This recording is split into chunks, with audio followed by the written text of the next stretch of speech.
நாள்லயும் தியானிக்கும்படியாய் इस दिन जांचने के वचन ஆண்டவர் கொடுத்த வார்த்தை परमेश्वर ने दिया हुआ वचन உபாகமம் 7:14 व्यवस्थावरण 7:14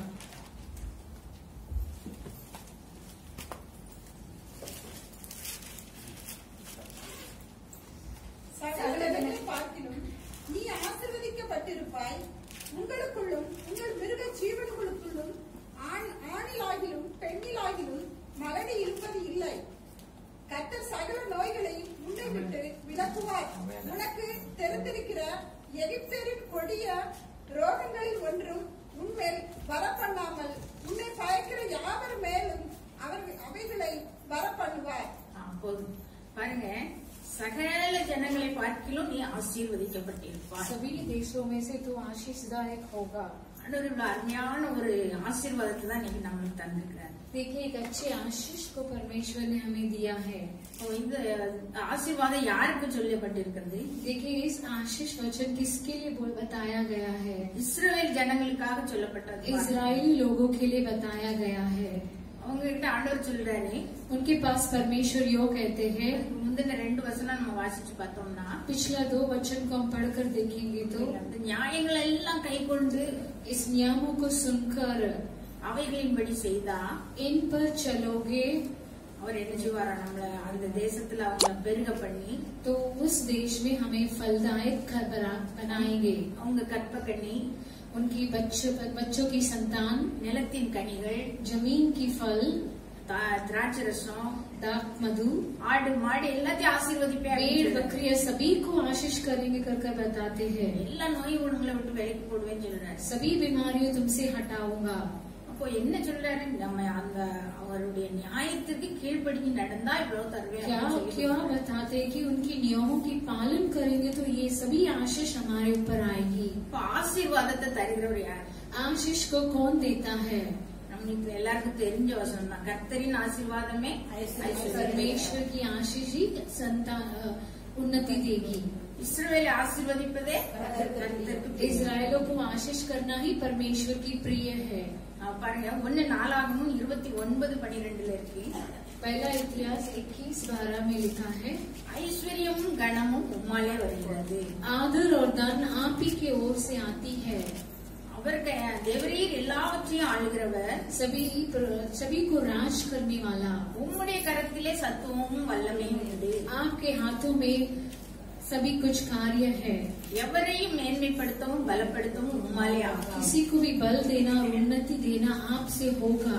அப்போ ஐஸ்வர்யம் கனமும் யார்கிட்டதான் இருக்குன்னு சொல்றாரு? धन और संपत्ति किसके पास है?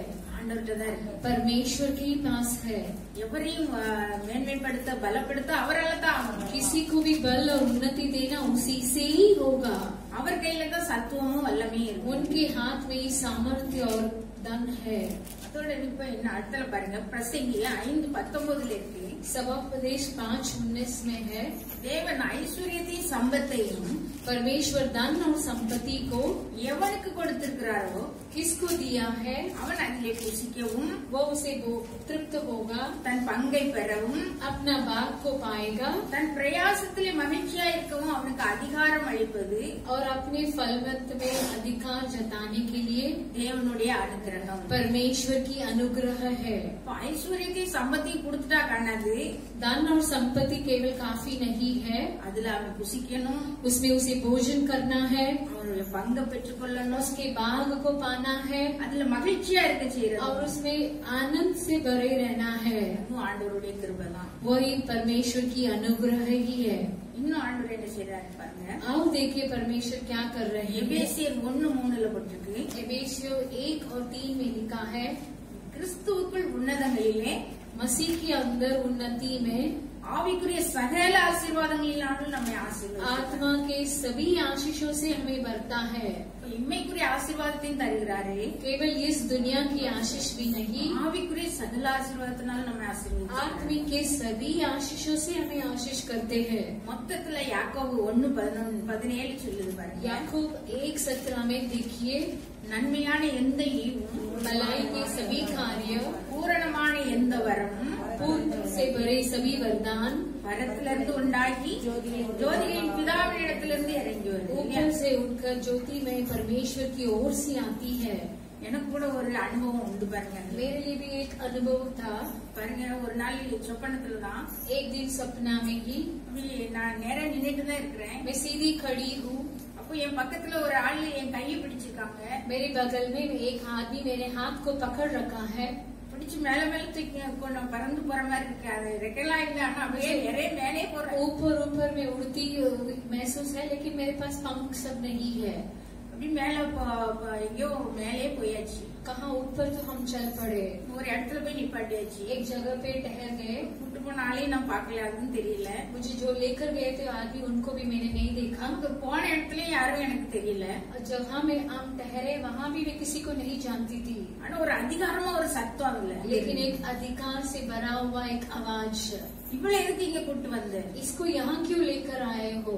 கூட வந்த ஆள் ஒண்ணுமே பேசல, बाजू में आया व्यक्ति कुछ भी नहीं बताए। ஆனா நான் ரொம்ப பயந்து போய் சொல்றேன்। लेकिन मैं डरते हुए बोलती हूँ, ரொம்ப இப்படி சொல்லி ஆசீர்வாதத்துக்கென்று அப்படின்னு நடுக்கமான ஒரு குரல்ல சொல்றேன்। गिड़गिड़ाते हुए कहती हूँ कि आशीष के लिए। அப்போ அப்படி அதோட முடிஞ்சிட்டு அந்த சொப்பனம், उससे वो सपना समाप्त हो गई। ஆனா ஒரு 10 நாளையில பாருங்க, देखिए 10 दिन के अंदर மட்டுங்கால எங்களுக்கு ஒரு பெரிய ஆபீஸ் வாங்குறதுக்கு ஆண்டவர் உதவி செய்தார்। परमेश्वर ने माटुंगा में हमारे लिए एक बड़ी ऑफिस को खरीदने के लिए अनुग्रह किए। அப்ப நன்மையான எந்த ஈவும் எங்க இருந்தா வருது, देखिए भलाई की आशीष இருந்தா வருது, ऊपर से ही आती है। நம்ம இன்னைக்கு அதே ஆசீர்வாதத்தை ஆண்டவர் நம்ம எல்லாருக்கும் தரதுக்கு வல்லமையுள்ளவரா இருக்கிறார்। आज भी वही आशीष को हमें सभी को देने के लिए परमेश्वर सामर्थ्य है। வேதத்துல நிறைய பேர் நிறைய ஆசீர்வாதங்களை பெற்றிருக்கிறாங்க। शास्त्र में कई जन कई आशीषों को पाए हैं। இன்னைக்கு ஒரு சிலர் மாத்திரம் பார்ப்போம்। आज केवल कुछ जनों को हम देखेंगे। பாருங்க, முதல்ல சாலமோனை பார்ப்போம்। देखिए पहले सुलेमान को देखेंगे। சாலமோன் ராஜா, सुलेमान राजा எப்படி வந்து ஒரு பலிபீடத்துல போய் ஒரு 1000 சர்வாங்க தகன பலி ஆண்டவருக்கு செலுத்துறாரு। देखिए वो वेदी में जाकर 1000 बलि चढ़ाता है। 1 ராஜாக்கள் 3ஆம் அதிகாரத்துல இருப்பாருங்க। पहला राजा 3रा अध्याय में देखिए 1000 சர்வாங்க தகன பலியை செலுத்திட்டாரு ஆண்டவர்। 1000 बलि वो चढ़ा दिए। இப்பதான் தாவீது ராஜா இறந்திருக்கிறாரு। अभी दाऊद राजा गुजर बैठे हैं। ஆண்டவர் சொல்லிட்டாரு, சாலமோன் தான் எனக்கு ஆலயத்தை கட்டுவார்னு சொல்லி। परमेश्वर खुद कहे कि सुलेमान ही मेरे लिए भवन बांधेगा। இவர் ராஜாவை ஆன உடனே இவர் என்ன செய்யறாரு, 3வது வசனத்துல போட்டு பாருங்க। देखिए 3रा वचन में देखिए तुरंत राजा होते ही क्या करता है। சாலமோன் கர்த்தரிடத்தில் அன்பு கூர்ந்து தன் தகப்பனாகிய தாவீதின் கட்டளைகளில் நடந்தான். ஆனாலும் அவன் மேடைகளிலே பலியிட்டு தூபம் காட்டி வந்தான்। கர்த்தரிடத்துல அன்பு கூர்ந்தான்। देखिए परमेश्वर के पास प्रेम जताया। அப்பா இறந்து அப்பதான் அவன் ராஜ்யத்துக்கு வந்த போது என்ன ரொம்ப ஆண்டவர்கிட்ட தான் அன்பு கூர்ந்தான்। उनके पिता गुजर गए, तभी उसे राजा का पद मिला और बहुत स्थायी से प्रेम दिखाया। தாவீது சொன்ன கட்டளைகள் எல்லாம் நடக்கிறான்। दाऊद राजा जो भी आज्ञा दिए थे उसके अनुसार ही चला था। இன்னும் ஆலயம் கட்டல, அதனால அவர் பலிபீடத்துல தான் பலியிடுறாரு। हाँ भी परमेश्वर की भवन नहीं बंधा गया था, वो ऊपर में ही बलि चढ़ाया था। 1000 सर्वांग दहन बलिயை சொன்ன விட்ட உடனே देखिए 1000 सर्वांग बलिदान चढ़ाया। ஆண்டவர் வந்து சொப்பனத்துல வந்து கேக்குறாரு। परमेश्वर खुद स्वप्न में आकर पूछते हैं। அவருக்கு ரொம்ப சந்தோஷம், वो बहुत खुश थे। அவன் ஆண்டவருக்கு மேல அன்பு கூர்ந்து அப்படி 1000 सर्वांग दहन बलिயை விட்டதுனால அவர் சொல்றாரு, நீ விரும்புகிறதை கேளு। परमेश्वर के ऊपर प्रेम जताते हुए 1000 सर्वांग बलिदान चढ़ाए थे, तो पूछा तू जो भी मांगे मुझसे मांगना। பாருங்க, அவன் விரும்புகிறதை கேக்குறான்। என்னன்னு கேக்குறான், जो वो चाहता है उसे वो पूछता है। இவ்வளவு எனக்கு ஞானமுள்ள இதயத்தை தாங்க ஆண்டவரேன்னு கேக்குறான்। ये परमेश्वर मुझे ज्ञान सी भरी हृदय को दे देना। இந்த ஏராளமான ஜனங்களை நியாயம் தீர்க்கிறதுக்கு, நியாயம் விசாரிக்கிறதுக்கு, इस प्रजा को न्याय करने के लिए எனக்கு ஞானமுள்ள இதயத்தை தாங்க, ज्ञान से भरी हृदय को दे देना। ஆண்டவருக்கு முதல்ல 1000 सर्वांग दहन बलि இட்டதுலயே ரொம்ப சந்தோஷம்। परमेश्वर पहले 1000 सर्वांग बलिदान से वो खुश हो गए। இப்போ அவன் கேட்ட ஒரு கேள்வி என்னது, ஞானத்தை தாங்க, ஞானமுள்ள இருதயத்தை தாங்கன்னு கேட்டது இன்னும் சந்தோஷமாயிட்டான்। उसने क्या वरदान मांगा, ज्ञान से भरी हृदय को उसने मांगा। परमेश्वर और अधिक खुश हो गए। அவன் ஒரு நீடித்த ஆயலை தாங்க அல்லது சத்ருவை ஜெயிக்கணும் அப்படி எதுவுமே அவன் கேட்கல। उसने ना दीर्घायु मांगा, ना धन, ना अपने शत्रुओं को नाश मांगा। அதெல்லாம் கேட்காம ஞானமுள்ள இருதயத்தை தாங்கன்னு கேட்டதுனால परंतु उसने समझने की विवेक की वरदान मांगी, इसलिए ரொம்ப சந்தோஷமா परमेश्वर बहुत खुश हो गए। 13வது வசனம் பாருங்க, 13 वचन को देखिए। இதுவும் அன்றி நீ கேளாத 12 உன் வார்த்தைகளின்படி செய்தேன், ஞானமும் உணர்வும் உள்ள இதயத்தை உனக்கு தந்தேன். இதிலே உனக்கு சரியானவன் உனக்கு முன் இருந்ததும் இல்லை, உனக்கு சரியானவன் உனக்கு பின் எழும்புவதும் இல்லை. இதுவும் அன்றி நீ கேளாத ஐஸ்வர்யத்தையும் மகிமையையும் உனக்கு தந்தேன். உன் நாட்களில் இருக்கிற ராஜாக்களில் ஒருவனும் உனக்கு சரியானவன் இருப்பதில்லை. பாருங்க, ஞானமும் உணர்வும் உள்ள இதயத்தை தந்துட்டேன், அது கேட்டதை கொடுத்துட்டாச்சு. परमेश्वर उसे बुद्धि और विवेक से बड़ा मन देता है। ஆண்டவர் ஆசீர்வதிச்சா எப்படி ஆசீர்வதிக்கிறார்? देखिए परमेश्वर आशीष करेंगे तो कैसे आशीष करेंगे? உனக்கு சரியானவன் तेरे समान உனக்கு முன் இருந்ததும் இல்லை. இதுல ஞானத்துல इसके पहले विवेक में कोई भी नहीं था। உனக்கு சரியானவன் உனக்கு பின் எழும்புவதும் இல்லை. तेरा बराबरी तेरे पास और कोई नहीं आएगा।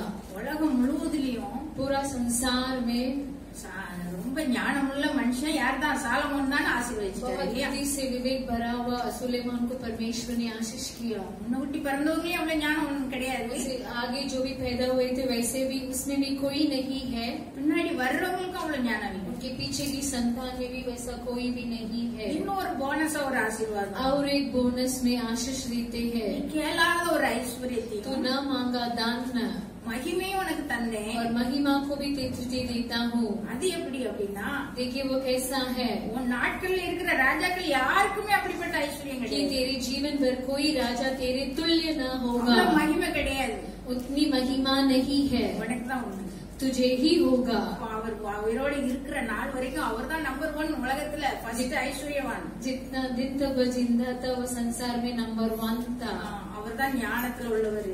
वही बुद्धिमान था மகிமை அவருக்கு தான் இருக்கு. और महिमा भी उनके पास ही है। இவ்வளவு பெரிய ஆசீர்வாதத்தை देखिए சாலமோன் कितनी महान आशीष सुलेमान को परमेश्वर ने दिया है। கர்த்தரிடத்துல அன்பு கூர்ந்ததுனால பெற்றுக்கொண்டார். क्यों? परमेश्वर के ऊपर प्रेम जताए इसलिए उसे मिला। பேராசப்பட்டு கேட்கல, वो लालची से नहीं मांगा। அப்படி அவ்வளவு பெரிய அந்த ஞானத்தை பெற்றதுனால அவர் என்ன செய்தாரு? उतनी बड़ी बुद्धि और विवेक को पाया इसलिए उसने क्या किया? ஆலயத்தை அவ்வளவு நல்லா கட்டுறாரு. इसलिए परमेश्वर की भवन को इतने अच्छे उसने बनाया। முழுவதும் பொன்னாலேயே அந்த மூடுறாரு ஆலயத்தை. पूरे परमेश्वर को भवन को सोने से ढक लेता है। பாருங்க, 1 ராஜாக்கள் 6ஆம் அதிகாரம் देखिए पहला राजाओं 6वां अध्याय 22வது வசனம் பாருங்க. 22 वचन को देखिए। இப்படி ஆலயம் கட்டி தீர்ப்பட்டும் அவன் ஆலயம் முழுவதையும் பொன்தகட்டால் மூடி சந்நிதி ஸ்தானத்திற்கு முன்பாக இருக்கிற பலிபீடத்தை முழுவதும் பொன்தகட்டால் மூடினான். பாருங்க, ஆலயம் முழுசும் என்ன செய்யறான்? பொன் தகட்டால மூடுறான். देखिए उसने पूरे भवन को सोने से मंडवा कर उसको काम पूरा किया பலிபீடத்தையும் பொன் தகட்டால और மூடியாச்சு. पवित्र स्थान को भी पूरी वेदी को भी उसने सोने से मंडवाया। அதுல 29வது வசனம் போட்டிருக்கு பாருங்க. 21 वचन को देखिए। ஆலயத்தின் சுவர்களை எல்லாம் அவன் சுற்றிலும் உள்ளும் புறம்புமாக கேருபீன்களும் பேரிந்துகளும் மலர்ந்த பூக்களுமான சித்திரங்களும் கொத்து வேலைகளும் ஆக்கினான். உள்ளும் புறம்புமாயிருக்கிற ஆலயத்து தலவரிசையையும் பொன் தகட்டால் மூடினான். தரையை கூட பொன் தகட்டால் भवन के भीतर भीतर चौके सोने से मंडवाया। पवित्र स्थान के सामने सोने की संकाले लगी और पूरे जमीन को भी वो सोने से मंडवाया। ஆலயத்து உள்ளு புறம்பு எல்லா சுவர் முழுசும் எல்லாம் தரை எல்லாமே என்னது? பொன் தகட்டால் செய்யறான். देखिए भवन को भीतर भीतर चौके और पूरी जमीन को उसने सोने से பனிமுட்டுகள் मंडवाया। எல்லாம் என்னது? பொன். सभी पवित्र स्थान के सामान को भी उसने सोने से मंडवाया। அவ்வளவு ஐஸ்வர்யத்தை ஆண்டவர் அவனுக்கு கொடுத்தாரு. देखिए इतने धन संपत्ति को सुलेमान को परमेश्वर ने दिया। அந்த சேபா நாட்டு இளவரசி வர்றா. वो शीबा देश की राजकुमारी आती है। அவ வந்து பாத்துட்டு அந்த சாலமோனுடைய ஒவ்வொரு காரியங்களையும் பார்த்து அவ அவ்வளவு பிரம்ம கொண்டா அப்படின்னு எழுதியிருக்காங்க. वो आकर देखी पूरे सुलेमान की विवेक को देखकर वो आश्चर्यचंबित हो जाती है। அவ என்னதெல்லாம் பார்த்தாலும் பாருங்க, அவன் देखिए वो क्या क्या देखने लगी। பந்தியின் போஜன பதார்த்தங்களையும் जो दावत में बैठते उसकी भोजन की पदार्थों को, அவன் ஊழியக்காரர் வீடுகளையும் उनकी सेवकों की घर को, அவன் உத்தியோகஸ்தரின் வரிசையையும் उनकी सभी सेवकों की संख्या को भी देखने लगता है, அவர்களின் வஸ்திரங்களையும் उनके वस्त्र को भी देखा था, பானபாத்திரக்காரரையும் सभी भोजन तैयार करने वाले लोगों को, கர்த்தருடைய ஆலயத்துக்குள் பிரவேசிக்கும் நடைமண்டபத்தையும் கண்டபோது परमेश्वर के भवन में जाने के वो रास्ते को देखने भी लगी। அவள் ஆச்சரியத்தால் பிரம்மை கொண்டு वो आश्चर्य सम्मित होकर चौंक गई। 1 ராஜாக்கள் 10:4-2 पहला राजाओं 10वां अध्याय में 4 और 5 में लिखा है। பாருங்க, பந்தியில போஜன பதார்த்தங்கள் देखिए दावत में रखने वाले उस भोजन पदार्थ, बीज में रखने वाला உள்ள கலைமான், வரையாடு, ஆடு, மாடு எல்லாம் அந்த கோழி கொளுத்த பறவைகள் நீங்க எல்லாம் வாசிங்கன்னா தெரியும்। बीज में आप देखिए तभी तंदुरुस्त भेड़, बकरियां और पक्षी सभी कुछ। அதுக்குன்னே ஒவ்வொரு மணியக்காரன் வச்சு 12 மாதத்துக்கு 12 மணியக்காரர் उसके வச்சிருக்காங்க। लिए आयम सेवकों को रखकर एक महीना पूरा 12 महीना वो तैयार करते हैं। ஊழியக்காரர்களுக்கு வீடுகள் அவ்வளவு அழகா கட்டி और सेवकों के घर इतने अच्छे से बना कर दिए हैं, போல வீடுகள் கட்டி सभी को एक समान घर बनवा कर दिए। உத்தியோகஸ்தரோட வரிசைகள் और उनके कामों की बुद्धिमानी की, ஒவ்வொருத்தரும் ஸ்டெப்பா அவங்களுக்கு உரிய காரியங்களை और வைத்திருக்காங்க। एक एक को बढ़ा कर उनको करता है। அவங்களுக்குரிய வஸ்திரங்கள் उनकी जो पहनते वो वस्त्र, அவர்தான் முத யூனிஃபார்மே கொண்டு வந்தது। वही पहला यूनिफॉर्म लेकर आए थे। ஒவ்வொரு உத்தியோகஸ்தருக்கும் ஒவ்வொரு கலர் யூனிஃபார்ம்। हर एक काम के लिए हर एक कलर वही दिए थे। பாருங்க, அவங்களுடைய பானபாத்திரக்காரங்க देखिए उनकी भोजन तैयार करने वाला, அவங்க தனியா அவங்களுக்கு தனியா அவங்க வச்சிருக்கிறாரு। उनके अलग अलग स्थान रखा है। அப்புறம் கர்த்தருடைய ஆலயத்துக்குள்ள பிரவேசிக்கிற நடை மண்டபம், और परमेश्वर की भवन में जो लेकर जाने वाली वो रास्ता, सीधा रास्ता, முன்னாலே கட்டப்பட்ட ஆலயம், पूरे सोने से बनाया हुआ भवन, அதுக்கு போறதுக்கு நடை மண்டபம்। उसके लिए चलने के लिए एक मंडप था। மண்டபம்னா தெரியுங்களா, நல்ல நல்ல தூண் எல்லாம் பெருசு பெருசா வச்சு அப்படி मंडप सब आप जानते हैं कि बड़ी बड़ी पिलर रखकर बनाते हैं। அந்த ஆலயத்துக்கு போறதுக்குன்னே நடை மண்டபம்னு வச்சிருந்தாரு। उस भवन में जाने के लिए रास्ते से, उस रास्ते से पार करने के लिए भी एक मंडप रखा गया था। இதெல்லாம் பார்த்து அவ்வளவு பிரமையாயிட்டு அந்த சேபா நாட்டு ये இளவரசி सब देखकर शिवा वो की रानी अचंभित हो गई। அவருடைய சிங்காசனம் எப்படி இருந்தது பாருங்க। देखिए उनकी सिंहासन कैसा था। அதுல 6 சிங்கங்கள் இருந்துச்சு। उसमें 6 सिंगों था। 6 சைட்லயும் 6 சிங்கம்। दोनों बाजू में 6 सिंग அதாவது था। 5 படி, 5 सीढ़ियां था। 6வதுலதான் அவரு உட்கார்ந்து இருக்கிறாரு। और 6वां में वो बैठा है।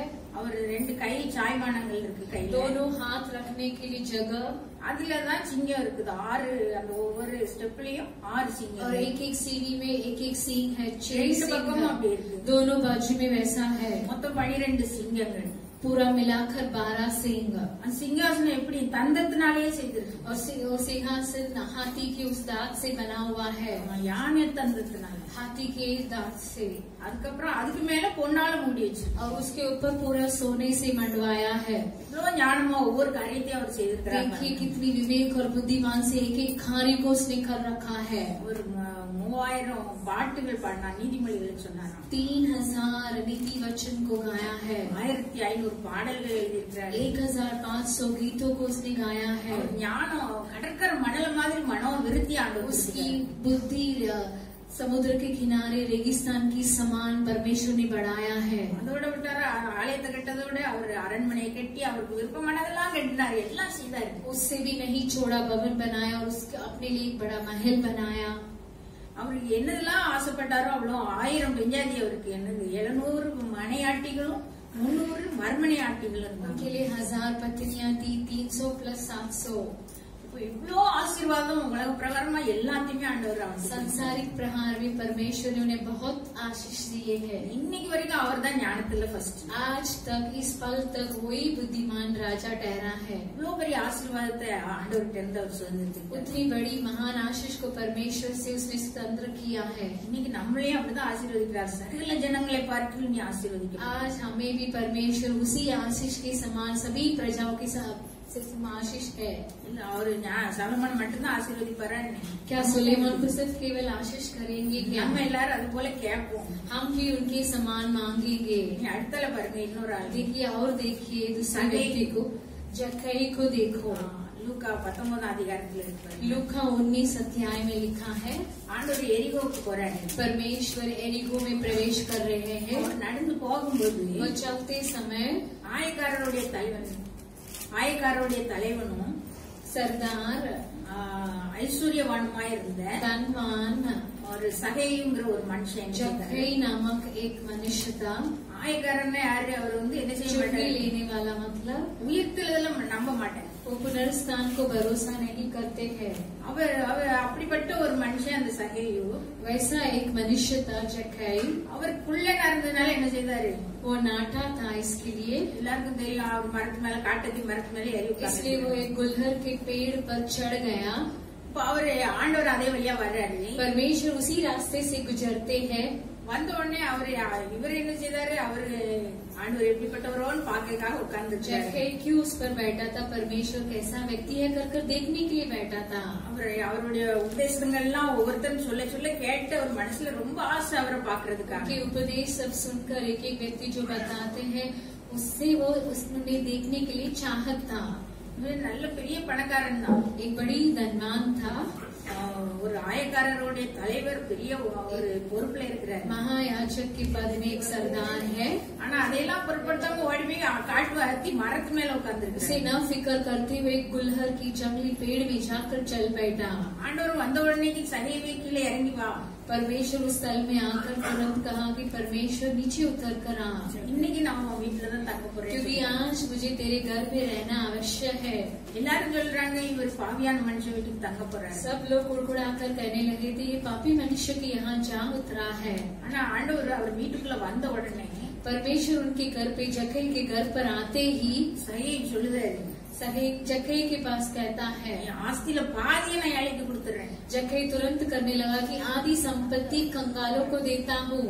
நான் யாருக்கிட்டயாவது அநியாயமா நான் பைசா வாங்கியிருந்தோம்னா और यदि किसी को कुछ भी अन्याय करके ले लिया है तो அது 4 மடங்கு நான் திருப்பி उसे கொடுத்தேன். 4 गुना फेर देता हूँ। ஆண்டவர் இன்னும் ஒண்ணுமே அவர்கிட்ட சொல்லல. परमेश्वर कुछ भी नहीं कहा उनके पास। அவரை பற்றி அறிஞ்சிருந்தான், கேள்விப்பட்டிருந்தான், அவர் ரொம்ப நல்லவருங்கிறது தெரிஞ்சதுனால அவர் எல்லாத்தையும் தானாவே சொல்லிடுறான். परमेश्वर के बारे में वो जानता था, वो अच्छा है, महान है, वो खुद अपने आप के बारे में कहने लगा।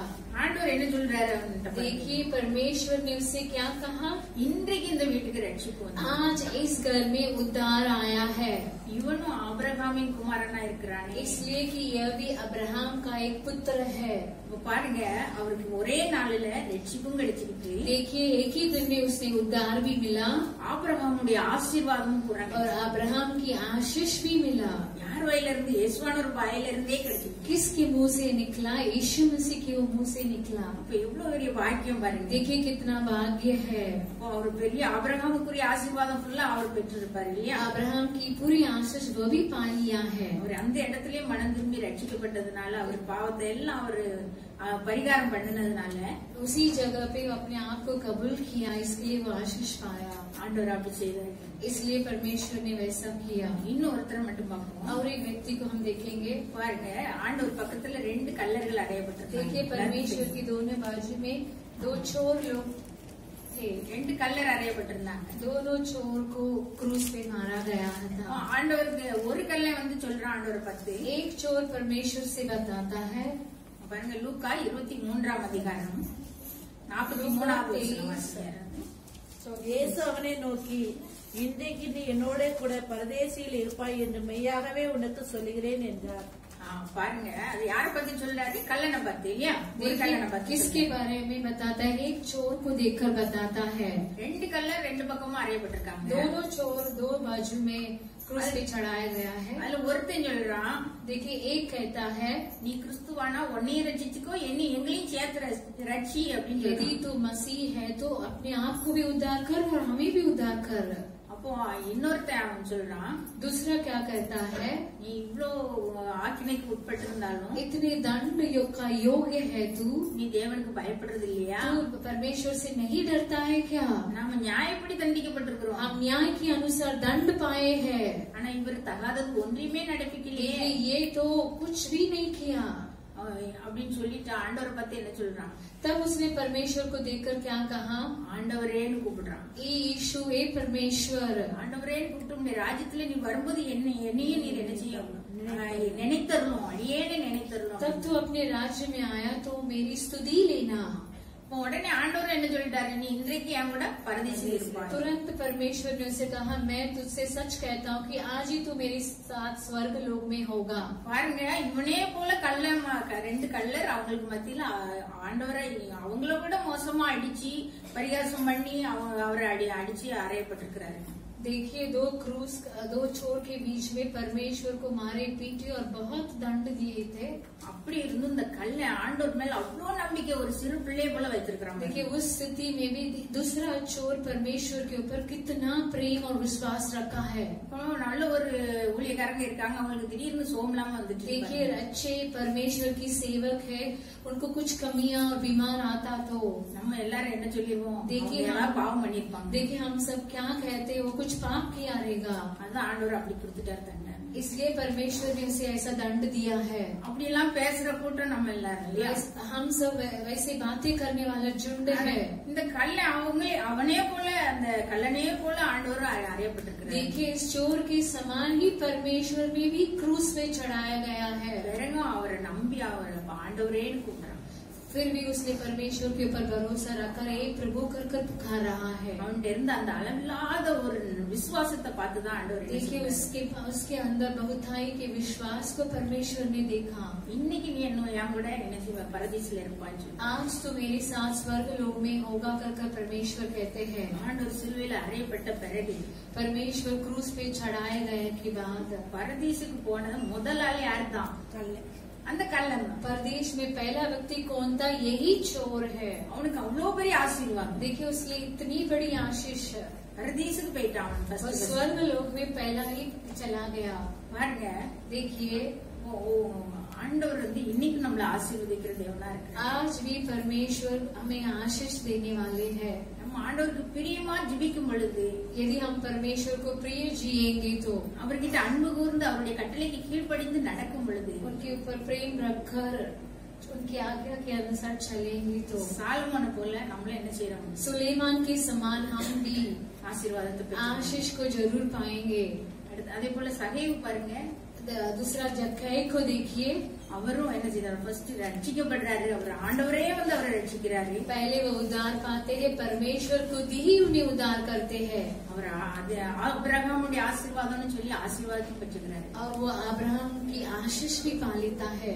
அடுத்தால பாருங்க, तीसरा देखिए, இந்த கள்ளன் वो चोर முத பரதீசுக்கு ஆண்டவரோட சேர்ந்து போற பாக்கியத்தை பெற்றார். पहला परमेश्वर के साथ स्वर्ग लोक जाने का भाग्य मिला उसको। இவ்வளவு பெரிய ஆசீர்வாதங்கள்லாம் ஆண்டவர் நமக்கு வச்சிருக்கிறாரு. इतनी महान आशीष को परमेश्वर हमारे लिए रखे। நாள் நம்மளையும் பார்த்து சகல ஜனங்களையும் பார்க்கலும் நீ ஆசீர்வதிக்கப்பட்டிருப்பாய். आज हमें देखकर परमेश्वर कहते हैं, पूरे देशों से आप आशीषदायक है। நாம அவருக்கு பயந்து हम उनको डर रखकर கட்டளைப்படி நடக்கும்போது उनकी नियमों के अनुसार चलते समय ஆசீர்வாதங்கள் எல்லாம் பெற்றுக்கொள்வோம். इस आशीष सभी को हम जरूर पाएंगे। ஜெபம் பண்ணு. प्रार्थना करेंगे। இந்த கிருபை இறக்கம் இல்லாதவரே, बड़ी दया से बड़े हुए परमेश्वर, இயேசுப்பா, இந்த அருமையான வேளையிலும் தகப்பனே, यीशु मसीह अच्छे समय में भी எங்க மத்தியில இருந்து ஆண்டவரே நீர் வீட்டுக்கு போனா सुनने के लिए कान के लिए अच्छा है, लेकिन घर पे जाते समय ஹல்லேலூயா. நானும் சின்ன ஜெபம் பண்ணிக்கிறேன். मैं भी छोटी सी प्रार्थना कर நல்ல வார்த்தைகளுக்கு मांगते हैं। ஆசீர்வாதம் யாருக்குள்ளது? आशीष किसका है?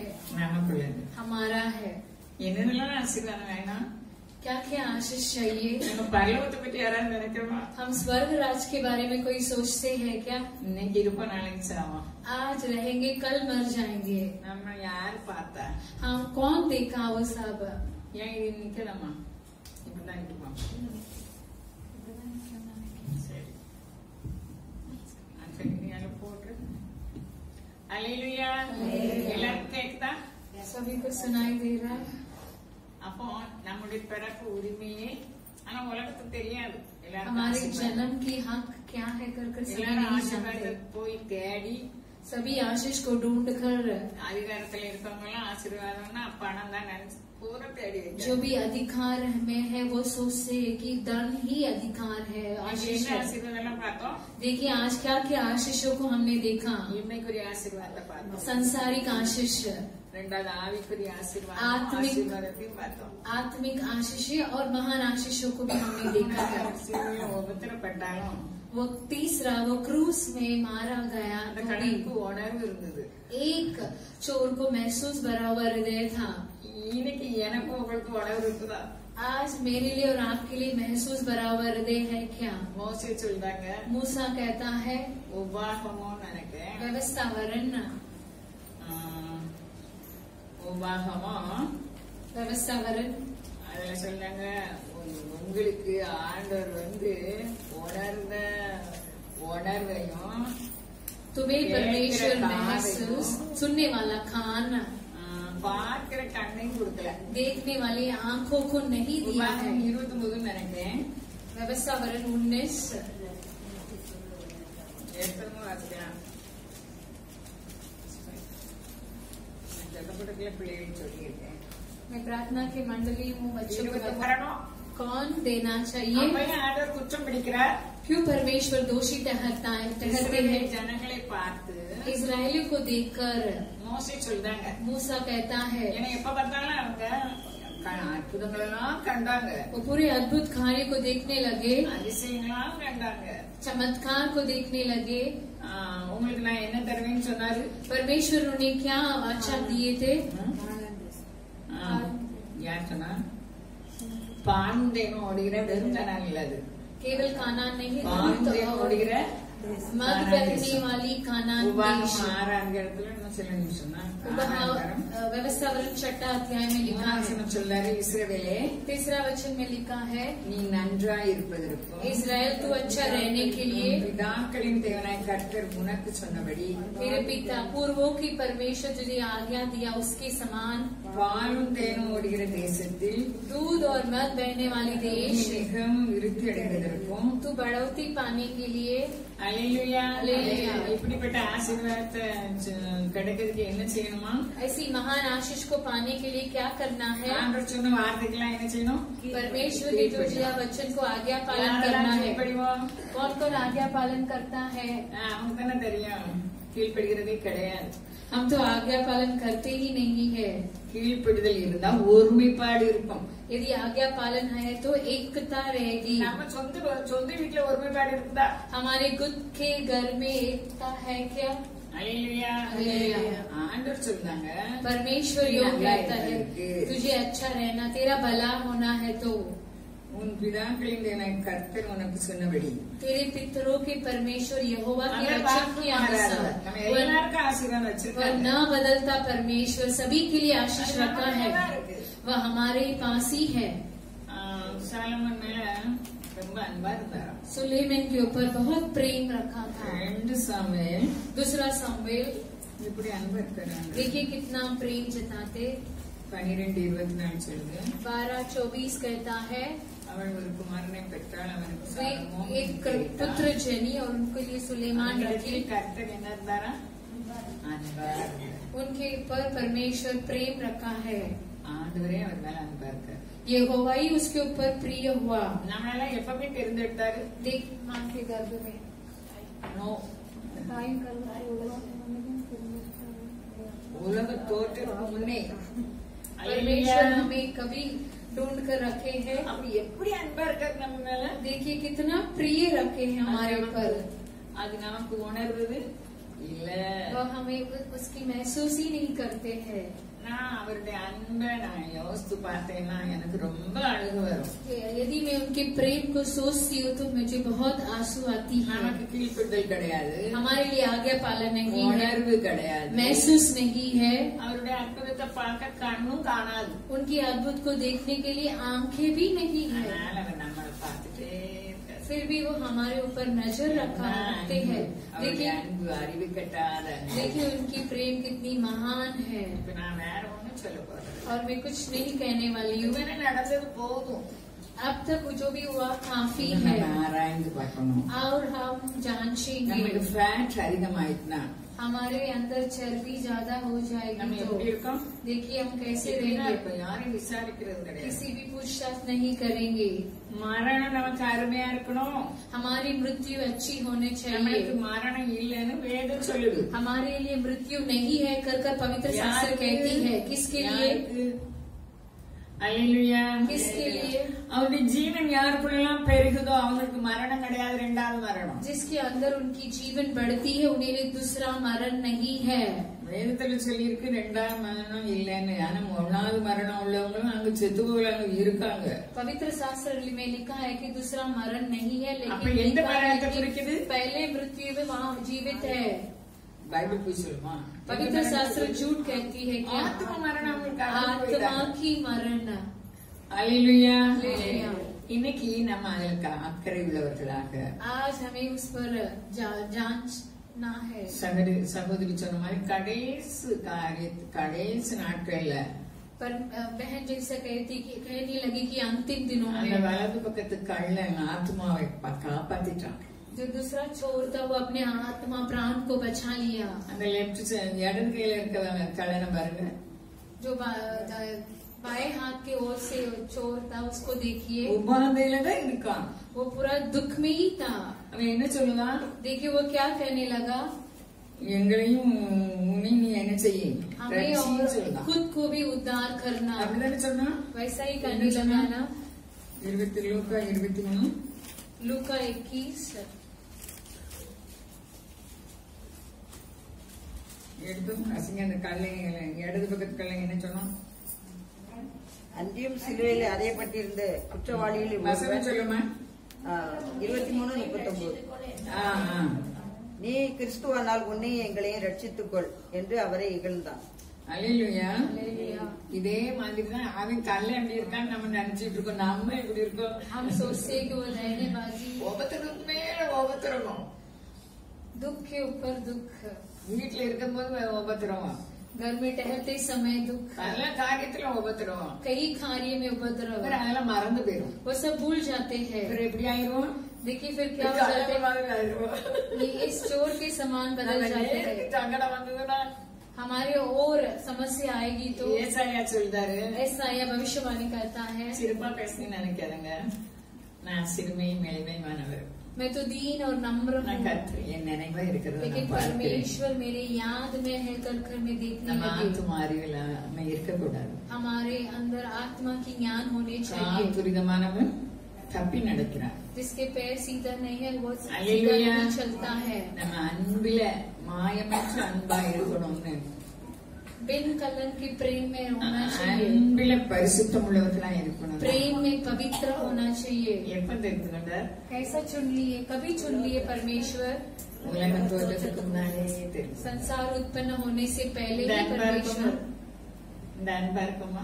हम उनके पास प्रेम जताते அவர் हैं क्या? என்ன சொல்றாரு ஆண்டவர்? वो क्या कहते हैं भविष्यवाणी के வேற बारे में? தெய்வம் இல்ல, दूसरा कोई நான் தான் परमेश्वर தெய்வம். नहीं है, मैं ही परमेश्वर நான் தான் हूँ. தெய்வம். मैं ही परमेश्वर कितना हूँ. सुंदर है। देखिए कितना बार बताती है, देखिए उतना प्रेम कितना महान है. நம்ம அல்ல தட்டக்கூடாது. நான் हमें அன்பா இருக்கணும். उसे तुच्छ नहीं मानना चाहिए. அல்லேலூயா. அல்லேலூயா. நம்மால முடியாது. हमसे नहीं होगा. அவர் பரிசுத்தர். वह पवित्र है. நான் பரிசுத்தரா இருக்கிறது போல நீங்களும் मैं पवित्र हूँ, मुझ समान तुम भी पवित्र என் हो. சொல்ல கேளுங்க. எதுக்கு? मेरी आवाज நீங்க को நன்றாய் सुनो. இருப்பதற்கு. क्यों तुम्हारे भला के மாத்திரம் लिए, இல்ல, மறுமையிலும். केवल इस संसार में नहीं. அல்லேலூயா. हालेलुया. முதல்ல அவர் பரிசுத்தர். पहला वह पवित्र है, அவரை போல நம்மளையும் பரிசுத்தமா இருக்க சொல்றார். उनके समान हमें भी पवित्र होने के लिए कहते हैं. ஆசீர்வாதம் நம்மை தேடி வரும். आशीष हमें ढूंढ कर आएगी. அல்லேலூயா. அல்லேலூயா. ஓ, வசனத்தை பார்த்து ஒரு வசனம் 2 வசனம் வாசித்தாலும் நீங்க போதும். एक वचन और 2 वचन पढ़ेंगे तो भी काफी है. அந்த வசனம் என்ன சொல்லுது? वो वचन क्या कहती அது है? பேசுகிறது. वो बातें करने वाली वचन है. அதன்படி நடக்கும்போது उसके अनुसार चलते समय நன்றாய் இருப்போம். हम भला होंगे. உபத்திரம் வரலாம், दुख आ सकती है, ஆனா அதை தாங்கக்கூடிய சக்தி எனக்கு தருவாரு. उसे संभालने के लिए परमेश्वर बल देंगे. பைபிள் சொல்லுது, पवित्र शास्त्र कहती है, அதுல ஒவ்வொரு வார்த்தையும் நம்ம நன்றா இருப்பதற்கு தான் சொல்லுது. हर एक शब्द में वचन यह कहती है कि हमारी भला के लिए कहती है. ஆனா உலகம் மாயா இருக்கு. लेकिन पूरे संसार माया से भरी है. யாரெல்லாம் உலகத்தை பத்திட்டு இருக்கோம், कौन कौन संसार को पकड़ कर रखे हैं, आप जांच कर देखेंगे तो मालूम पड़ेगा. நம்ம இருக்கலாம், அது தப்பு கிடையாது. हम तो हरियाली धन को चाहते हैं, वो गलत नहीं है. செழுமைக்காக வசனத்தை மீறக்கூடாது. धन के लिए वचन की उल्लंघन नहीं करना चाहिए. அல்லேலூயா. हालेलुया. மற்றவங்களை புண்படுத்த கூடாது. दूसरों को चोट नहीं पहुंचाना है. அப்ப அவர் அவர் என்ன எழுதி இருக்குதோ அதன்படி அம்மா சொன்னாங்க, கனிமரி அம்மா சொன்னாங்க. मरियम माँ मरियम कहने लगी, அவர் என்ன சொல்கிறாரோ जो वह कहते हैं उनके अनुसार चलो. எப்படி தேடிட்டாங்க ஒரு தாய. देखिए कैसे माता को बढ़ना மனசுல ढूंढा வச்சு है. சிந்திக்காங்க. वो माता जी सभी हृदय में रख कर सोचती है. நம்ம பெண்களாக நம்ம வந்திருக்கோம். अब महिला यहाँ आए हैं, என்ன ஆக்ஷன் எடுக்கும்? क्या हम लोग एक्शन लिए? போன வாரம் என்ன வசனம் கேட்கும்? पिछले हफ्ते क्या वचन सुने? யார் சொன்னா? राधा ने. அல்லேலூயா. हालेलुया. 4 பேரை பற்றி பார்த்தோம். 4 व्यक्तियों के बारे में देखे. நம்ம எல்லாருக்குமே நான் சொன்னேன், நமக்கு ஆசீர்வாதம் நமக்குரிய உரிமை. आशीष हमारा हक है. அல்லேலூயா. அல்லேலூயா. அல்லேலூயா. அல்லேலூயா. நம்ம உரிமையை பிசாசு வகை தேடி சுற்றி தருகிறார். हमारे हक को शैतान ढूंढ कर घूम रहा है. எதுக்கு பச்சையை யாரெல்லாம் செழுமையா இருக்கீங்களோ அவங்க கூட ஃப்ரெண்டா இருங்க அப்படி பிசாசு சொல்லி கொடுத்தா. शैतान सिखा कर देता है जो भी धनवंत है उनके साथ स्नेह रखो. எங்க ரொம்ப புவரா இருக்காங்களோ அவங்களை போய் நம்ம விசாரிக்கணும். जहाँ कंगाल लोग हैं उनसे हम पूछताछ करना அப்படி चाहिए. யாரெல்லாம் செய்வீங்க? वैसा कौन कौन करेंगे? மற்றவங்களை விசாரிக்கணும். दूसरों को पूछताछ करना நம்ம है. அப்பா பேர் என்னது? हमारे पिता के नाम क्या அதை है? விசாரிக்கணும். वो पूछताछ करने वाला पिता. என்னெல்லாம் விசாரிக்கல நான் இல்லாம போயிருவேன். यदि मुझे पूछताछ नहीं करेंगे तो मैं नहीं रहूंगी. அவர் உங்களை விசாரிக்கிறவரானபடியால் वह तुम्हें पूछताछ करता है, इसलिए अपने बोझ उनके ऊपर रख देना. சொல்லக்கூடாது. அல்லேலூயா. இப்ப விக்கிரகம் நடந்துட்டு இருக்கு. अभी मूर्ति पूजा हो रही है. ஆமா. वैसा ही है ना. ஒருத்தன் செத்து போனா, एक मर गया, ஒருத்தன் அம்மா அப்பாட்டெல்லாம் ஓடி போயிட்டான். दूसरा भाग गया. அப்போ நமக்கு என்ன சூழ்நிலை இருந்தாலும் हमारे लिए किसी भी परिस्थिति होने வேதம் दीजिए. என்ன சொல்லுது? शास्त्र क्या कहती है? உங்களுக்கு உபத்திரம் உண்டு, तुम्हारे लिए व्याकुल है, ஆனா நான் ஜெயிச்சிட்டேன், लेकिन मैं विजयी हूँ. நீங்களும் ஜெயிங்க. तुम भी विजय पाओ. அப்ப நம்மளை பற்றி வேதம் என்ன சொல்லுது? हमारे बारे में पवित्र शास्त्र क्या कहती நம்மளை பற்றி है? வேதம் என்ன சொல்லுது? पवित्र शास्त्र क्या நாம் कहती ஜெயம் है? கொள்கிறவர்களாய் हम இருக்கிறோம். विजयी है எப்படி? முற்றிலும் पूरी तरह से. வியாகுலமோ, व्याकुलता, துன்பமோ, दुख, துயரமோ, समस्या, அல்லேலூயா. हालेलुया. எதுவும் நம்ம பிரிக்க कोई भी हमें अलग நம்ம नहीं சாட்சிகள். करेगी. அல்லேலூயா. हम गवाह है. ஏன் இப்படி வந்ததுன்னு சொல்லுவோமா? हम बोलते हैं कि क्यों ऐसा आ गया? சொல்லக்கூடாது. ऐसा नहीं இஸ்ரவேலர்கள் बताना அப்படிதான் चाहिए. சொன்னாங்க. इसराइली वैसे गुड़गुड़ाने लगे. அற்புதம் இஸ்ரவேலுக்கும் எகிப்தியருக்கும் எவ்வளவு அற்புதம் செஞ்சாங்கன்னா அதைதான் இப்ப தியாகம் देखिए பண்றாங்க. कितना अद्भुत कार्य इसराइली और मिस्र लोगों के बीच में किया है. 3 நாள் 3 दिनों. 3 நாளா? அல்லேலூயா. ஏதோ சொல்ல வந்தே மறந்துட்டு. அல்லேலூயா. हालेलुया. அப்போ அந்த இஸ்ரவேலருக்கு 3 நாள் இருட்டு. इजराइल को 3 दिन तक अंधकार. मिस्र लोगों के क्षमा कीजिए, मिस्र लोगों के लिए 3 दिन अंधकार. இருட்டுல 3 நாள் இருட்டு, ஒருத்தர் கூட அசையலையா? मिस्र देश में 3 दिन पूरा अंधकार था, कोई भी हिला नहीं. சங்கீதம் 78 சொல்லுது, भजन संगीता 78 में कहा है, 48 நினைக்கிறேன், 48 में 49, தமது உக்கிரமான கோபத்தையும் மூர்க்கத்தையும் சினத்தையும் உபத்திரவத்தையும் தீங்கு செய்யும் தூதர்களையும் அவர்களுக்குள்ளே அனுப்பினார். அதாவது ஒவ்வொன்னா செஞ்சுக்கிட்டே வராது. उसने उनके ऊपर अपना प्रचंड क्रोध और रोष भड़काया। அந்த இருட்டுல தீங்கு செஞ்ச தூதர்கள் அவங்கள பயமுறுத்துதாங்க. उस अंधकार में जो दुखदायी दूतों को भी दल भेजा था परमेश्वर। இஸ்ரவேலர்கள் கேள்விப்பட்டாலும் ये सभी को इजरायली सुने थे, அவங்க கஷ்டம் வரும்போது என்ன ஆயிடுறாங்க? लेकिन उनके कष्ट आते समय क्या कर लेते? गुड़गुड़ाते हैं। ஒருமுறுக்க கூடாது. गुड़गुड़ाना नहीं என்ன चाहिए। பிரச்சனைனாலும் நாம் செய்யும் கொள்கிறோம். कौन सी भी समस्या होने நமக்கு दीजिए, என்ன हमें காரியம் चाहिए வேணும்? है, हमारे लिए क्या அதை चाहिए எழுதி நம்ம ஜெபம் பண்ணணும். उसे लिख कर प्रार्थना நமக்குள்ள कीजिए। பிள்ளைகளுக்குள்ள வார்த்தைகள், நமக்குள்ள ஆசீர்வாதங்கள் அதெல்லாம் எடுத்து बच्चे के लिए हमारे आशीषों को लिख कर उसे कबूल करना है। செய்யும் போது அந்த வசனத்துல என்ன எழுதியிருக்கிறதோ उसे कबूल करते समय उस वचन में जो लिखा है அது நம்ம வாழ்க்கையில் நடைபெறும். वह हमारी जिंदगी में होगा। ஏன்னா அவர் ஏசாயா தீர்க்கதரிசி மூலமா என்ன சொல்றாங்க?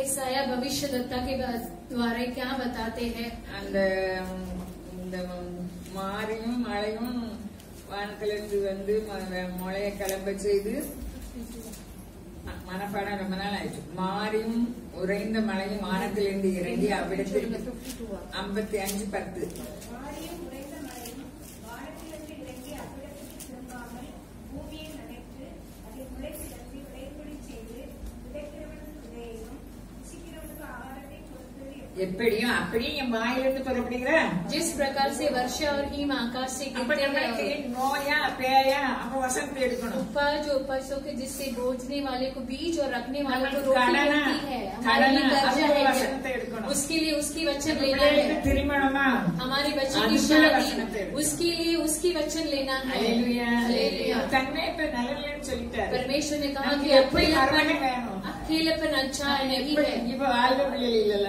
हमारे लिए कैसा दुल्हन और दुल्हा நமக்கு चाहिए, எப்படி மறுமணம் வேணும்? हमारे लिए कैसी बहू चाहिए, நம்ம சொல்லணும். हमारे लिए कैसे दावत வசனத்தை எடுத்து அறிக்கை दामाद चाहिए, उसके लिए वचन लेकर कबूल அல்லேலூயா. करना है।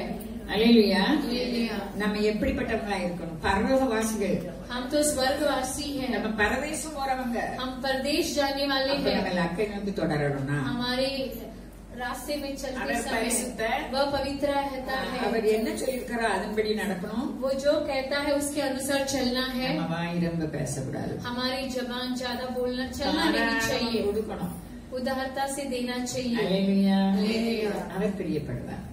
वो प्रिय होंगे। நம்ம கொஞ்ச நாள் தான் இருக்க போறோம். हम कुछ दिन कौन यहाँ रहने को वाले, को जाते को समय लेकर जाएंगे क्या? நம்ம போக கொண்டு போவோமா? हम जाते समय लेकर जाएंगे। அல்லேலூயா. அல்லேலூயா. எனக்கெல்லாம் எவ்வளவு ரூபா வந்தாலும் ஒண்ணுமே இருக்காது.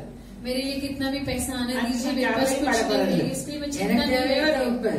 मेरे लिए बहुत चाहिए। வானத்து நல்ல நல்ல பொக்கிஷசாலிய வானத்தை आकाश की अच्छी भंडार को खोलेंगे। அல்லேலூயா. அல்லேலூயா. அவர் அடைக்கிற தேவன் கிடையாது. वो बंद करने वाला நம்ம परमेश्वर தான் नहीं அடைப்போம். है, हम ही उसे बंद करते ஏன் हैं। வானத்தை அடைக்காது? பேட்டி क्यों आकाश को बंद करते हैं? நம்ம சரியில்லைன்னா हम अच्छे बाइबल नहीं हैं, भी इसलिए சொல்லுது. पवित्र शास्त्र वैसी ही कहती है, அப்புறம் அவர் அடைக்க மாட்டாரு. वह बंद नहीं करते हैं, நம்ம தான் அடைப்போம். हम ही उसको बंद அப்ப करते இன்னைக்கு हैं। நம்ம தாழ்த்துவோம். आज हम दीनता நம்ம दीन அன்பிலே करेंगे, பரிசுத்தமுள்ளவர்களா हम இருப்போம். प्रेम में पवित्र होंगे, நம்ம எல்லாரும் கூட அன்பா இருப்போம். सबके साथ प्रेम से எல்லாருக்கும் रहेंगे, ஜெபிப்போம். सभी के लिए प्रार्थना நம்ம करेंगे। சத்துருக்கள் கூட நரகத்துக்கு போகக்கூடாது. हमारे शत्रु भी नरक में नहीं जाना நம்ம இப்ப चाहिए। ஆசீர்வாத வசனங்களை கேட்டோம். हम आशीषदायक वचन को சகல सुने, ஜனங்களையும் நம்ம सभी ஆசீர்வதிக்கப்படுவோம். प्रजा से हम आशीष पाएंगे, அதுக்கு குறைவு இல்ல. उसके लिए गति அவர் नहीं है। சொன்னபடி செய்வார். वो जैसे कहे அவர் वैसे ही पक्षपात करेंगे, இல்லாதவர். वो पक्षपात न करने நம்மை वाला உயர்த்துவதுதான் परमेश्वर, அவருக்கு பிரியம். हमें भला रखने நம்மை के लिए ஆசீர்வதிப்பதுதான் आशीष, தெரியும்.